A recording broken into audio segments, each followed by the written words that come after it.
Are you a first-time homebuyer in California? Are you feeling a little overwhelmed about the entire process or thought of what it takes to become a homeowner? Stick around, I'm gonna share with you everything you need to know from start to finish about what it takes to purchase a home in California. So first things first, you have to figure out your budget. You need to know where you stand, how much you can afford, and what that equals in an actual purchase price. And the only way you're gonna be able to figure that out is by talking to, yep, you guessed it, a mortgage lender. Me, right here, yeah.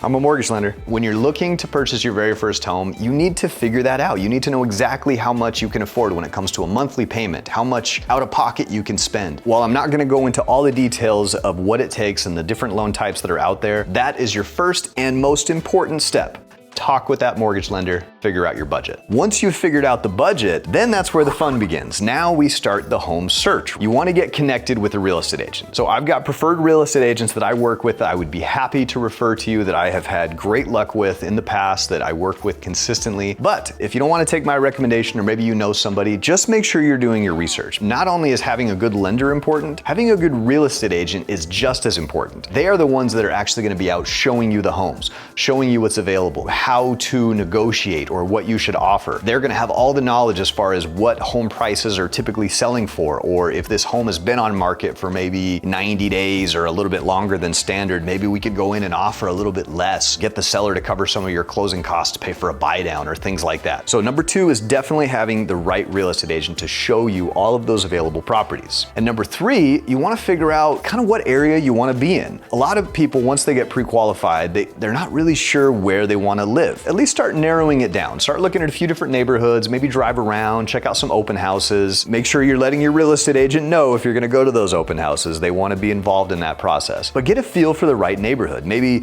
drive from that neighborhood to your work to see how long the commute would be.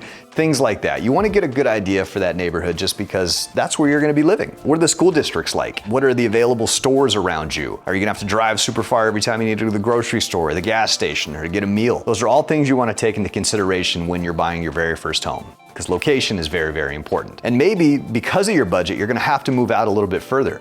That's okay. That's very common when you're a first-time home buyer. Same sort of thing. Just, make that drive, check out the neighborhood, make the drive back and forth to see if that's something that you would want to do for the next, few years. Then once you've kind of figured out the area and sales price and all that good stuff, you wanna let your real estate agent know all of the things that you're looking for in a home. Do you want a 1-story or a 2-story? Do you want it to have a basement? Do you want a pool? 3 bedrooms, 4 bedrooms, 5 bedrooms, 5,000 square feet, 2,000 square feet. All of those lists, you want to have that conversation with your real estate agent. And if you've got a good realtor, they're gonna let you know if you're being realistic or if maybe you've got a little bit of champagne taste on a beer budget. Always have that conversation with your real estate agent and they're gonna tell you if it's realistic or not based on your actual budget. Then you can actually start visiting a lot of these homes. So once you've kind of figured out the neighborhood, what you're looking for, your real estate agent's gonna start sending you all of the available homes in your price range that meet that criteria.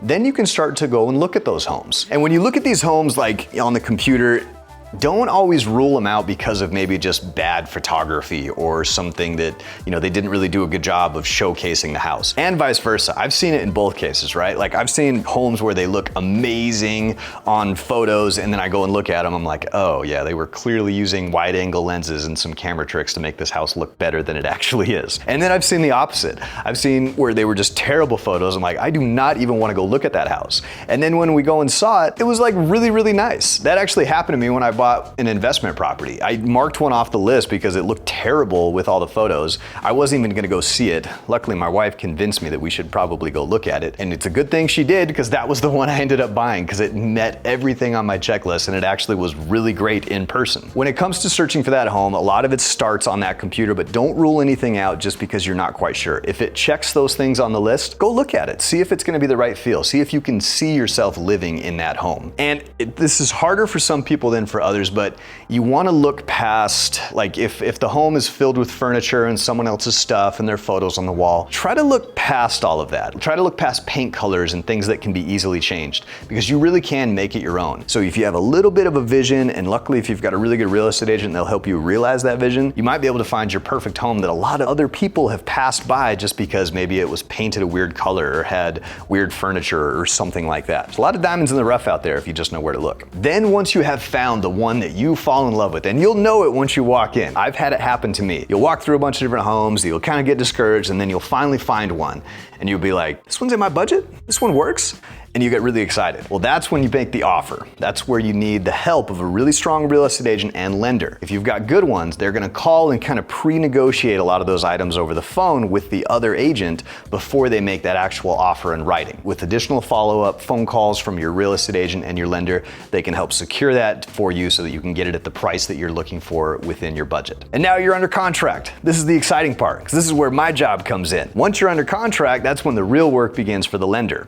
There's gonna be additional documents that we're gonna need. Even though you got pre-qualified and you probably gave things like your pay stubs and W-2s and a handful of other documents, we're still gonna need additional documents. And every time we ask for them, the quicker you get them to us as a lender, the faster we can get your loan done. So if you're looking to close on a quick time frame, which for the most part on average is about 30 days from start to finish from the time you go under contract to the time you get the keys to your house. But it can be faster if you're just very diligent and you're watching the emails and the phone calls that are coming through with the documents that we need as lenders, and you're getting those back to us quickly. So you've given all your documents, we've got everything ready to go, you've had your home inspection, you know everything's solid with the house. Now we're gonna sign all the final paperwork. So once you are final approved, and I am so pumped when this happens, you'll always get a phone call from me and my team congratulating you on the final loan approval. However, this doesn't mean we're fully done yet. Once the loan's final approved, we still have to sign all the paperwork. So depending on the day that you close, you're gonna go to the title company. The title company is a third party that handles everything between the seller and the buyer. So they're that non-interested party, right?